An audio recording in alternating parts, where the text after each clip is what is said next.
주 우리의 친구니 근심하지 말고 하나님께 아뢰라. 그것이 마음에 깊이 와 닿네요. 오늘 말씀도 비슷한 그러한 내용입니다. 우리 한번 따라서 하겠습니다. 부르짖음에 응답하시는 하나님.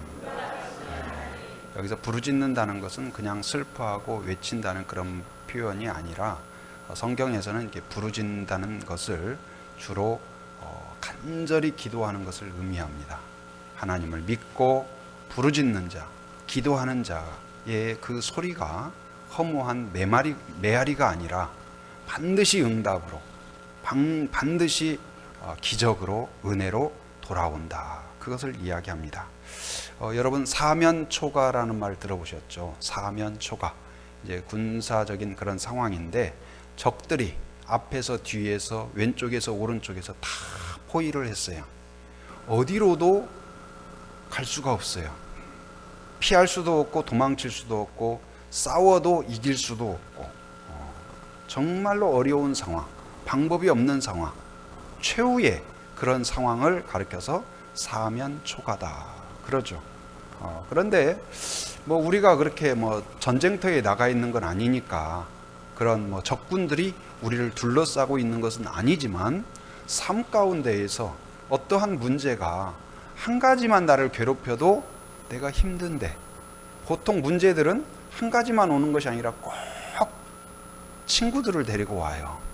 그래서 앞에서 뒤에서 왼쪽에서 오른쪽에서 정말로 견딜 수 없을 정도로 내가 어떻게 해볼 방법이 없는 그런 상태로 나를 몰아넣죠.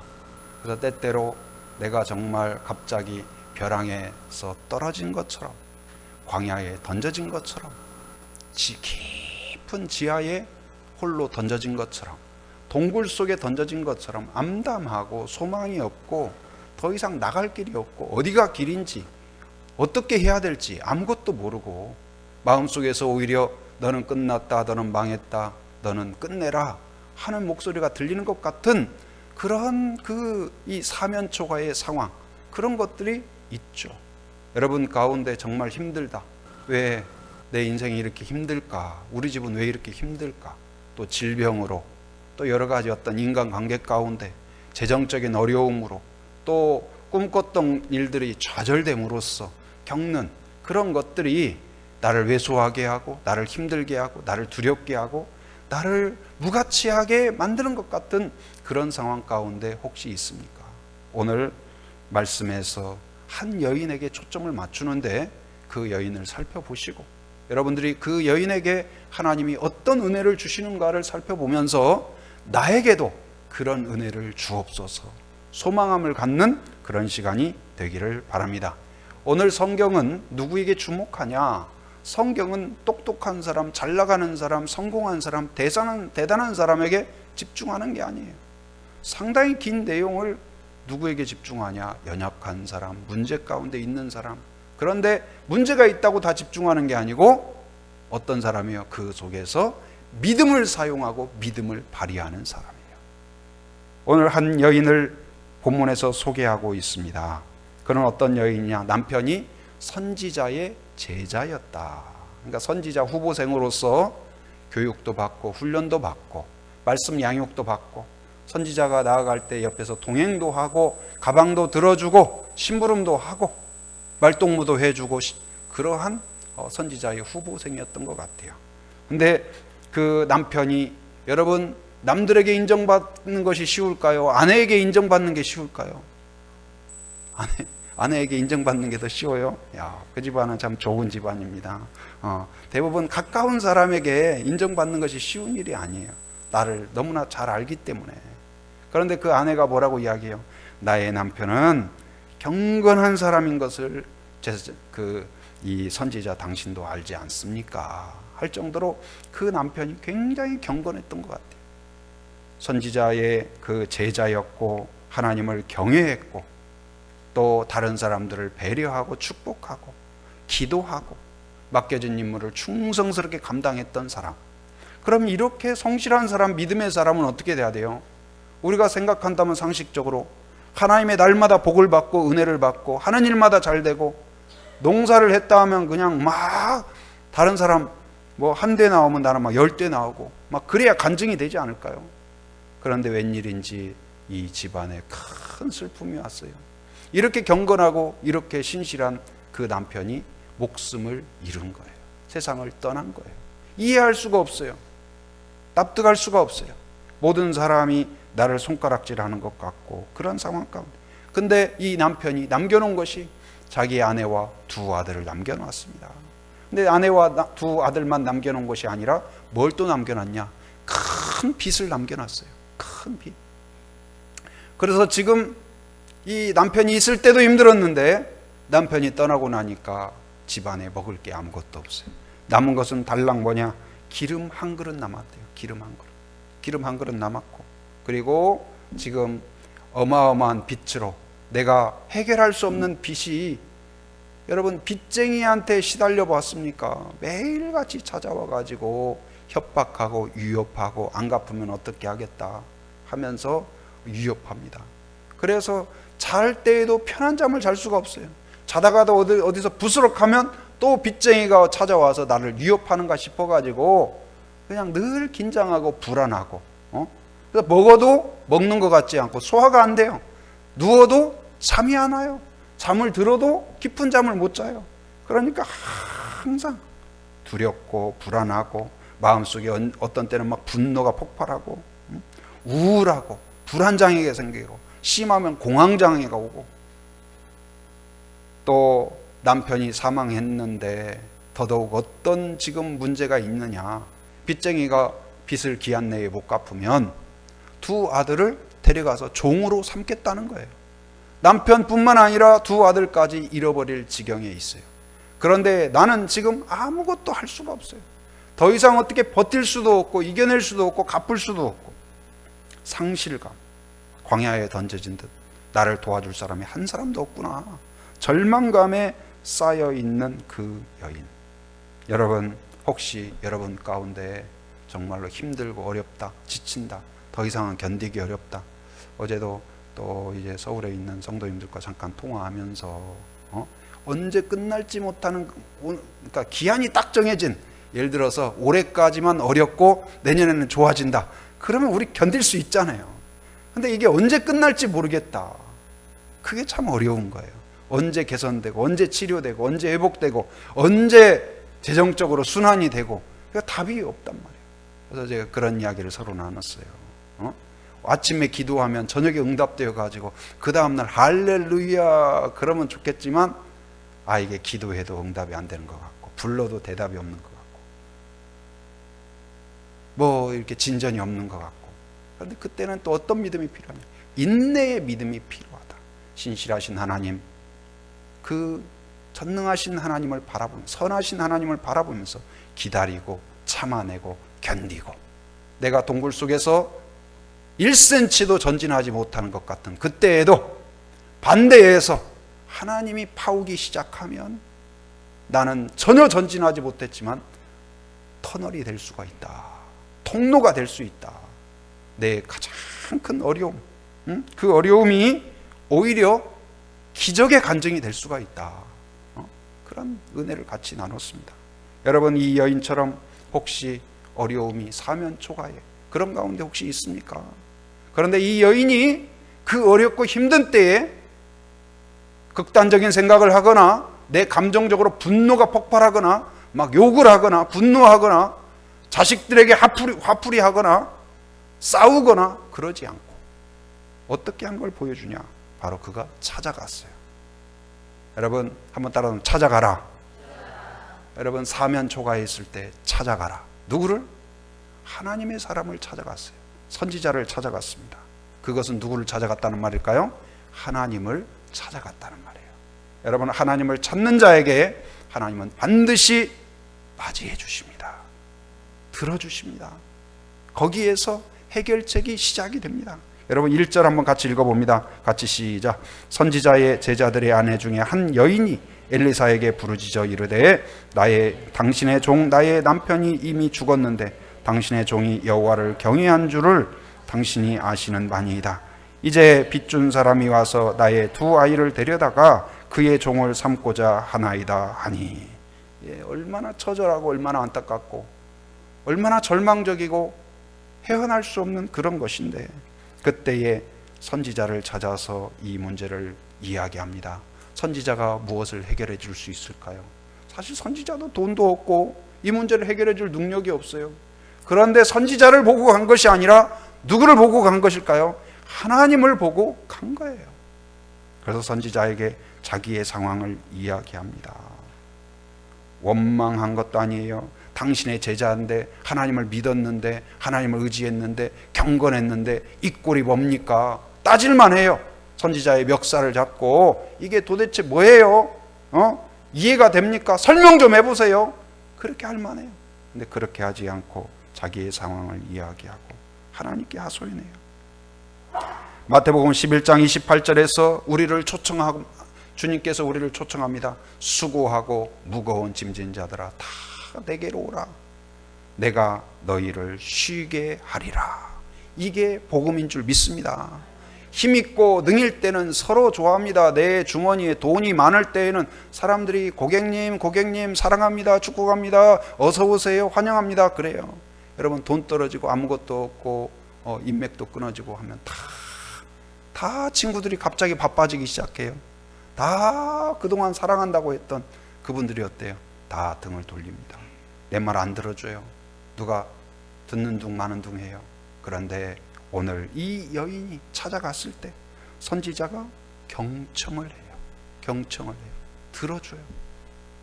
여러분, 권력 있는 사람은 힘이 있어야 만날 수가 있습니다. 돈이 있어야, 돈 있는 그런 분들은 돈이 있어야 만날 수가 있습니다. 그런데 하나님을 만날 때에는 돈으로, 힘으로 만나는 것이 아니라 하나님을 신뢰하는 믿음으로 만나는 거예요.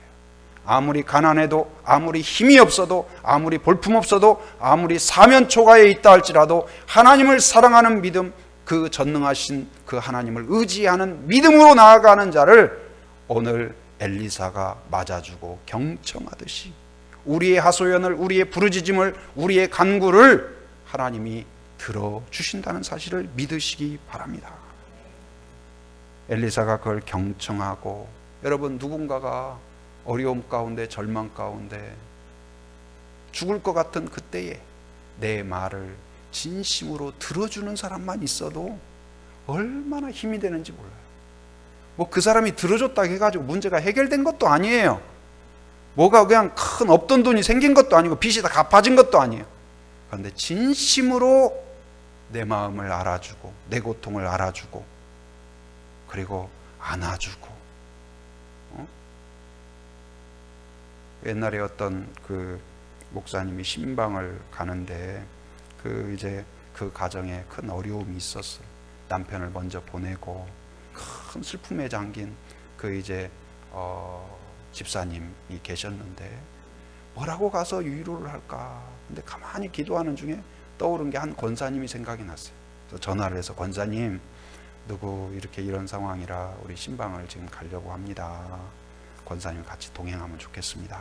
그랬더니 권사님이 같이 가셨어요. 같이 가셔서 예배를 드리고 이제 예배를 마쳤죠. 그런데 그 권사님이 다가가서 그 집사님의 손을 꼭 잡고 아무 말도 안 해요. 그리고는 탁 안아줘요. 둘이 안고 흐느끼면서 울고. 근데 그것이 그 집사님에게 어마어마한 위로가 되었다는 거예요. 왜? 그 권사님은 어떠냐? 10년 전에 자기의 남편이 먼저 하나님께 가신 분이에요. 그래서 누구보다도 집사님의 아픔을, 고통을 내가 압니다. 누구도 해결해 줄 수 없지만 바로 하나님이 이 시간도 집사님과 함께 하십니다. 그 마음으로 손을 잡아주고 안아줬더니, 그렇다고 남편이 살아온 건 아니에요. 문제가 뭐 해결된 건 아니에요. 근데 마음속에 그 슬픔을 이길 수 있는 용기가 생긴 줄 믿습니다. 오늘 성도는 어떤 사람이 되어야 될까요? 나 살기도 바쁘고 분주하죠. 그런데 누군가 내 주변을 둘러보면서 경청하는 사람이 되기를 바랍니다. 내가 그 문제를 해결해 줄 수는 없지만 진심으로 들어주고, 그리고 오늘 엘리사와 같이 공감해주고 기도라도 해주고.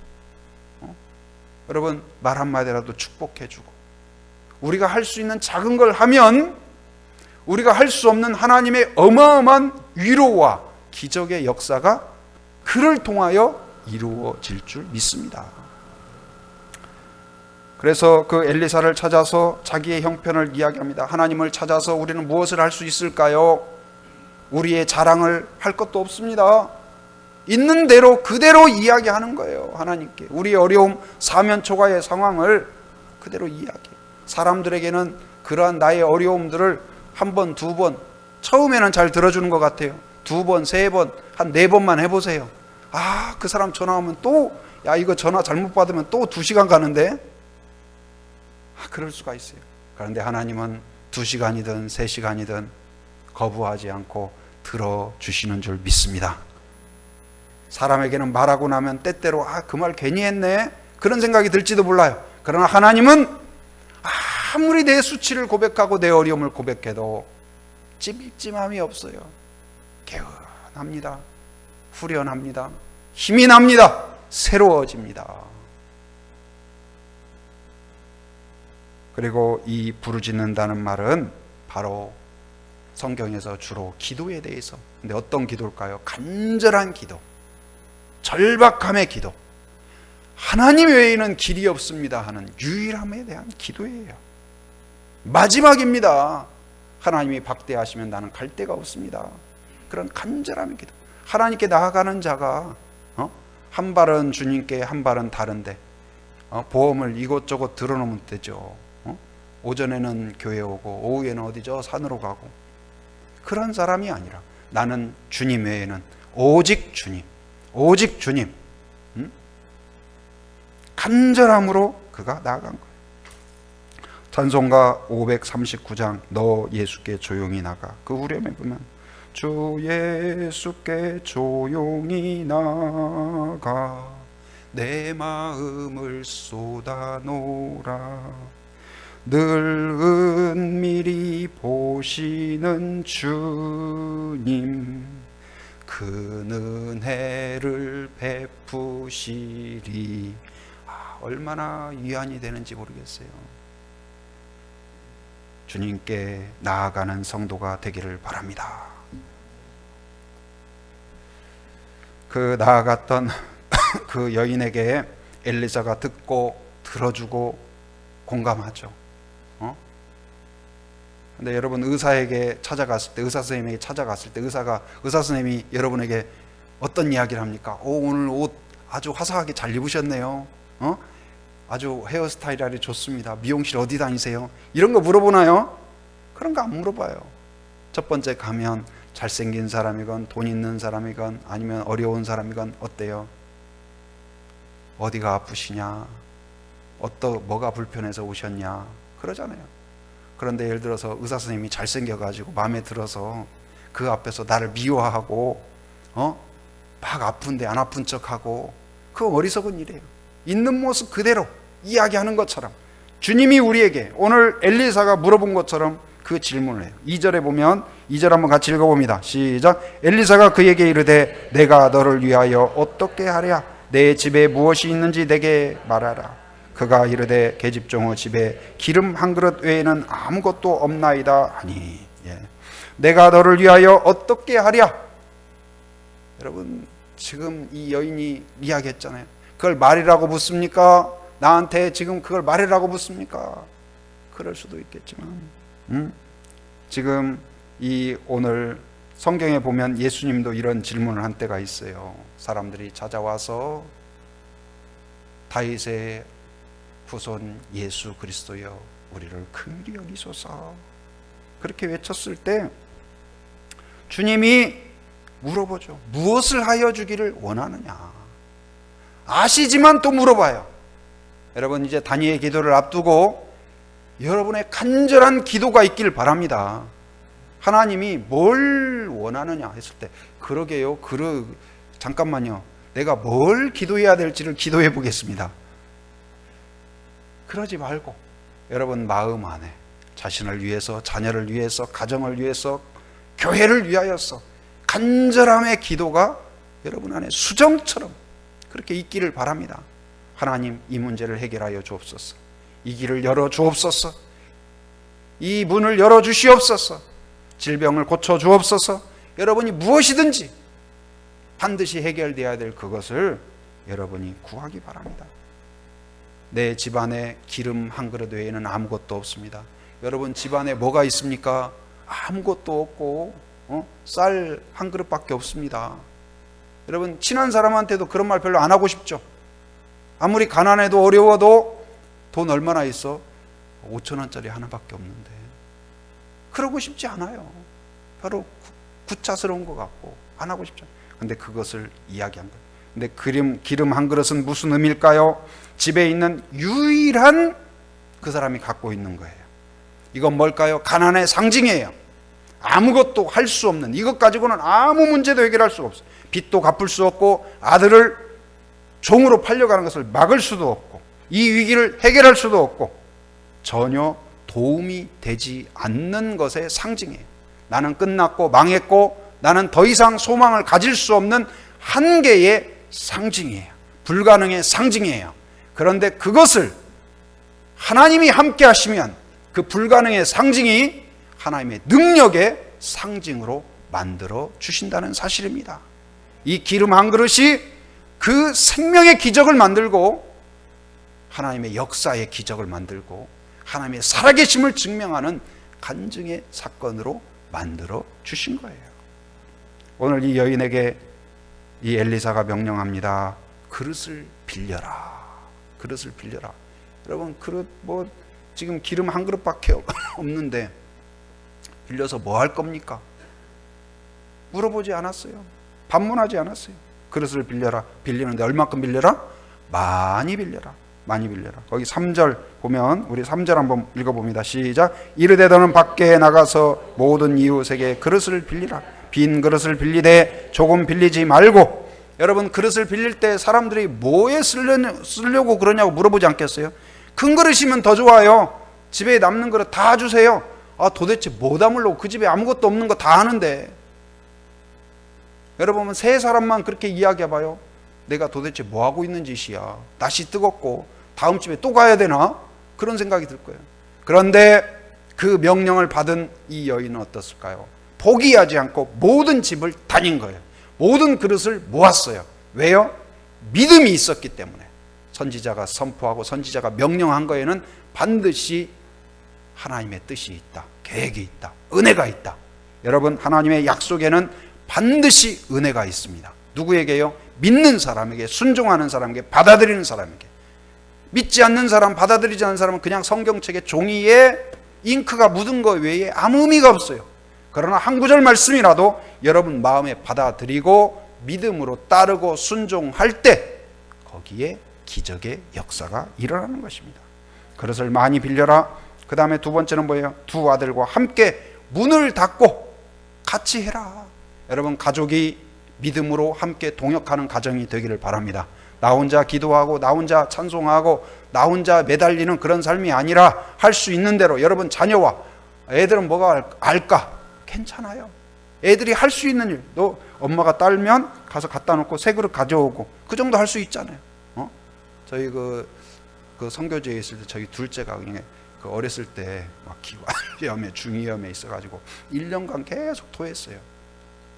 그래가지고 이제 큰애 이름이 예지인데 엄마가 예지야 하면은 큰애가 놀다가도 하는 일이 뭐가 있냐면 이게 조만한 이렇게 무슨 뭐 걸레나 뭐 담아놓는 통 있잖아요.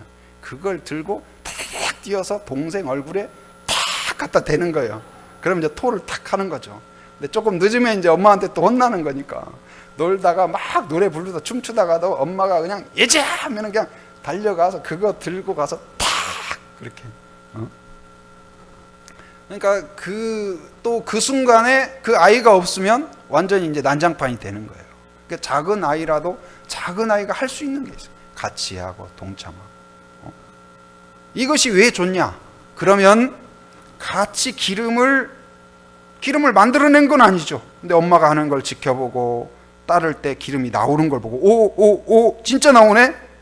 한 그릇, 두 그릇, 세 그릇, 네 그릇 가득 찬 거 옮기고 그런 가운데서 이 아이도 같이 기도하고 같이 순종하면 하나님의 은혜에 같이 공감하고 같이 누리게 돼요. 그래서 하나님의 은혜의 사람이 되게 돼요. 그래서 가정 순모임을 꼭 드리라는 이유가 거기에 있습니다. 그리고 세 번째, 이제 그 모든 그릇에 부어서 옮겨 놓으라. 여러분 같으면 붓겠어요? 이게 되겠어? 말이 돼? 이걸 한다고 되겠어? 근데 따른다는 건 뭘까요? 믿음이 있으니까 따는 거예요. 한 번 따고 두 번 따고. 우리한테 하나님이 시키는 것은 어디 저 달까지 가가지고 찍고 오면 내가 은혜 줄게, 그렇지 않아요. 우리가 할 수 있는 일을 명령해요. 근데 믿음이 있으면 순종하는 것이 너무 쉬워요. 믿음이 없는 사람은 절대로 못해요. 그릇을 왜 빌려? 담을 것이 하나도 없는데, 그걸 왜 따라? 거기 뭐 나오는 거 뭐 아무것도 없는데. 그러지 않겠어요? 그런데 토달지 않고 그가 그대로 순종했어요. 불평하지 않고 순종했습니다. 의심하지 않고 순종했습니다. 부분적으로 순종하지 않고 전적으로 순종을 했어요. 그 안에 기름이 넘치고 넘쳤는데 어느 정도? 종으로 팔리지 않을 정도, 빚을 다 갚을 정도, 그리고도 남아서 생활비로 쓸 정도로. 할렐루야. 하나님의 은혜의 역사가 일어난 줄 믿습니다. 성경에 보면 또 나아만이라는 사람 이야기가 나와요. 나아만, 아람 국방장관이에요. 지금으로 말하면 국방장관. 그러니까 이스라엘보다 더 큰 나라, 힘 센 나라인데, 거기에 잡혀갔던 어린아이가, 꼬마가 집에서 이제 이 볼모로 잡혀간 거예요. 근데 초등학교 한 1학년이나 2학년이 됐는데 막 심부름하고 뭐하고, 근데 되게 애기가 귀여웠나 봐요. 근데 이제 그 장군의 집, 국방장관의 집에서 이렇게 있는데, 국방장관이 다 좋은데 뭐가 있어요? 이 나병이 걸려 있어요. 그랬더니 이 꼬마가 뭐라고 했냐면, 우리나라에 가면 선지자가 있는데 그 선지자를 만나면 우리 주인님도 다 나을 수 있을 텐데요. 여러분 같으면 잡혀온 그 아이의 말을 귀담아 듣겠어요? 그런데 그 말을 들었어요. 그리고 왕으로부터 친서도 받아요. 단지 그 아이의 간증 때문에. 그리고 그 친서를 이스라엘 왕한테 보내요. 이스라엘 왕이 받고 깜짝 놀라서 이건 우리를 빌미 잡아서 공격하려고 하는 거다. 근데 그것을 선지자가 나한테 보내라. 그래서 이제 나만이 준비를 하고 딱 기대를 하면서 갔어요. 갔는데 선지자가 나와보지도 않아요. 그리고 하는 말이, 저 요단강에 가서 7번 몸을 담그라. 그러면 깨끗해질 거다. 그래가지고 나만이 화가 잔뜩 났어요. 아니, 내가 누군데? 내가 왔으면 그래도 와가지고 선지자가 안수 기도라도 하고 성도들도 미리 딱 준비해가지고 같이 축복성이라도 불러주고 뭔가 절차가 있어야지. 나한테 어디, 예를 들어서 어디 저 우리나라보다 더 큰 나라 미국 국방장관이 어려움이 있는데 제주도에 제주 한빛교회 황성은 목사를 만나면 치료가 된다더라. 그래서 그 소문을 듣고 왔어요. 그래가지고 막 우리나라 정부 인사들도 와가지고 막 부산하고 한데, 제가 나가지도 않고 마당에 나가지도 않고 환영하지도 않고 저기 외도에 가면 월대천이 있으니까 월대천에 가가지고 7번 몸에 담그라고. 여러분 어떻게 생각하겠어요? 아니, 내가 비행기 타고 여기까지 왔는데 지금 정부에 막 한국의 장관들도 와가지고 막 쩔쩔 매는데, 어디 지금 제주도에 알지도 못하는 목사가 이렇게 나를 괄세. 막 화가 나지 않겠어요? 근데 나만이 그렇게 화가 났을 때 옆에 있는 한 사람이, 장군님, 더 힘든 일을 시켰어도 할 거 아닙니까? 그런데 단지 물에 들어가라는 그건데 그걸 못할 일이 뭐가 있습니까? 그래도 해보시죠. 그랬더니 마음이 돌아서서 들어가요. 근데 그것도 얼마나 웃겨요.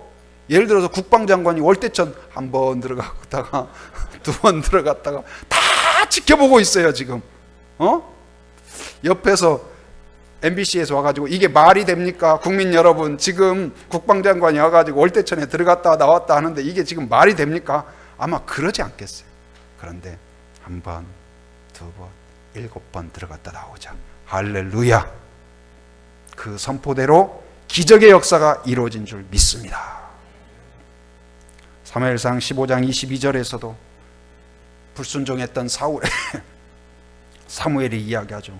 순종이 제사보다 낫고 듣는 것이 순양의 기름보다 나으니. 여러분, 기적의 역사는 언제 일어날까요? 예수님이 말씀하셨을 때 일어난 게 아니에요. 성경책에 기록되었을 때 이루어진 것이 아니고 말씀을 내 마음에 받고 순종할 때 기적의 역사가 일어나는 줄 믿습니다. 순종의 가지에 은혜의 열매가 맺혀요. 순종은 믿음입니다. 한번 따라서 합니다. 믿음은 순종이다. 순종은 믿음이다. 순종이 있어야 믿음이 있는 거고, 믿음이 있는 사람이 순종할 수 있고, 순종해야 은혜가 이루어져요. 기적이 이루어지고 응답이 이루어져요. 여러분, 오늘 말씀을 기억하기 바랍니다. 사면초가로 아무리 어렵고 힘들어도, 동서남북이 다 막혀 있어도 하늘은 열려 있다. 하나님께는 열려 있다. 그 믿음을 갖고 다른 생각하지 말고, 좌절하지 말고, 사람 목소리 들으려 하지 말고 하나님을 찾는 사람이 되기를 바랍니다. 이번 다니엘 기도회가 굉장히 기대가 됩니다. 여러분, 한 사람 한 사람 하나님을 만나는 계기가 되기를 바라고요. 문제가 해결되는 계기가 되기를 바랍니다. 가정이 복음화되는 역사가 일어나기를 바랍니다.